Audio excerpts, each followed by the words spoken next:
This is a video trip report for the upper North Fork of the Smith River. I'm showing you video here of the regular North Fork of the Smith River, one of the most beautiful and special rivers in the world. Has this really cool serpentine rock. The upper North Fork is a whole different river. It's in Oregon. The North Fork of the Smith starts in Oregon.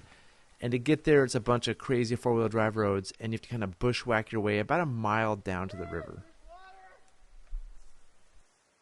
The North Fork here forms the southwest border of the Kalmiopsis Wilderness. So right now we're hiking down onto national forest land. This isn't wilderness, but river left is the Kalmiopsis Wilderness. And it has a very remote feel. It feels sort of like it is a rainforest. It's just incredibly dense trees overhanging. The first mile or so, there's a bunch of portages around trees. So there's a lot of wood in the river. You have to go into this knowing you're going to do a lot of portaging, getting in and out of your boat. It's definitely a workout, especially the first mile or so that we did. There were a lot of log jams, but nothing terrible. It was just work. But once we got going, there was a bunch of cool rapids. This is an example of a rapid. Just below here is a river-wide log.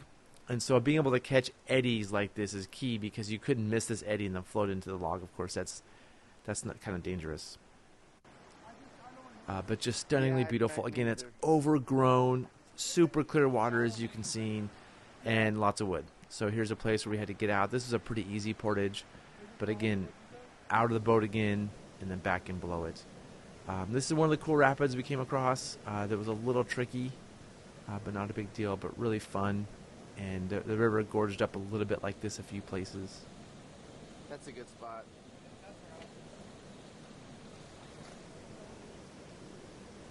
The ducky did great. That's it.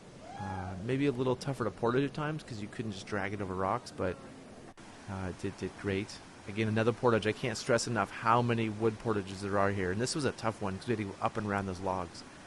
And so this isn't a place you don't want to go if you don't have a good attitude about portaging and you're not physically fit. It was definitely a workout.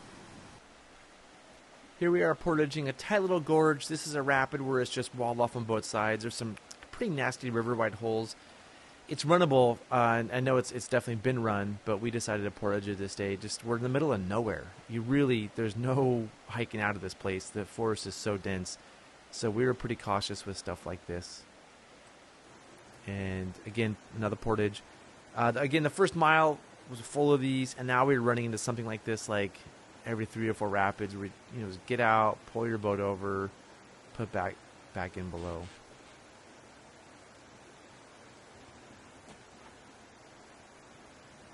And this got a little tedious, especially knowing that it was a long day. We had to keep moving. We didn't have time to. Every time we saw one of these, we thought, man, that's going to take us another 10 minutes. And we're sort of starting to worry about daylight a little bit. This is the final big rapid. This is definitely the biggest rapid, North Fork Falls. And here we're looking at the entrance.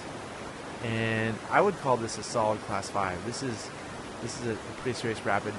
We portaged, Emily ran this top drop. You can portage to where I'm standing now, but you really can't portage the rest. So you can't go into this run and just walk this thing.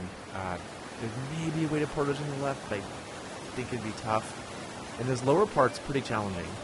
And so you have to do that tricky entrance and then this lower part below. Here's video from the bottom looking down at a kayaker coming down. And again, it's a pretty serious rapid. Nothing super dangerous, but there are some sieves on the left side you definitely want to avoid. And here, one of our friends takes a swim in this bottom part. We're able to take care of it. And below here, it's just a couple miles of pretty easy water down to takeout, which is the put-in for the normal North Fork of the Smith run. But I can't say enough about the beauty of this place, the water quality. This, to me, is one of the most beautiful rivers on Earth.